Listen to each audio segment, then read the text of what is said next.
비록 등장한 사람이 성인일지라 하더라도 일반 사람이 봤을 때 아동 청소년이라고 인식할 수밖에 없는 그런 경우라고 하면은 아동 청소년 대상 음란물 소지로 처벌하는 게 맞다라고 봅니다. 심 교수님은 어떻습니까? 근데 이제 문제는 그 경계나 음란하다는 그 법의 기준이 굉장히 애매모호하다는 것이죠.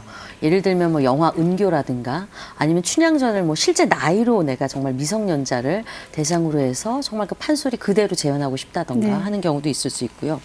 또 영화 도가니처럼 어떤 청소년의 성학대를 목적으로 하지만 그 표현 수위가 굉장히 실제적인 경우도 있을 수 있고 또 성범죄 피해자의 자전적 수리도 있을 수 있지 않습니까? 그래서 그것이 사실은 맥락과 목적이 굉장히 다양한데 그것이 사실은 음란하다는 것으로 규제를 받는다면 표현의 자유를 침해할 가능성도 높죠. 네, 맞는데요. 사실 우리 대법원 판례가 음란성의 개념에 대해서는 명확하게 계속 규정을 해주고 있는데요.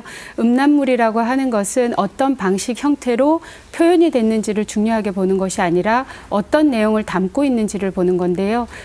음란물이 무엇인지에 대해서는 사회 통념에 따라서 판단할 수밖에 없다라는 것이고 그 사회 통념이라고 하는 게 뭐냐면 특정된 묘사물에 있어서 단순히 어떤 성적인 부분이 묘사가 됐다라고 해서 다 음란하다고 보는 것이 아니라 전체적으로 봤을 때 예술적이라든지 문화적이라든지 그러한 가치를 담고 있다고 보기 어렵고 성적인 행위를 노골적으로 묘사하는 거에만 치중해 있을 때에는 그것은 가치가 없다라고 봐서 음란물이라고 보는 거거든요. 그런 측면에서 봤을 때 말씀하신 영상물 중에서도 문학적 가치가 있는 거, 그다음에 성폭력 피해자가 자신의 피해 상황에 대해서 자전적인 글을 쓰는 것, 이런 것은 음란물로 보기가 어렵기 때문에 우리가 그런 책을 보거나 그런 영화를 본 사람을 처벌하겠다는 것은 아니거든요. 그래서 중요한 것은 음란한 것이냐 아니냐에 포커스가 있다라고 봐야 합니다. 네, 그러면 말씀하신 은교는 음란물은 아니고 예술품이다.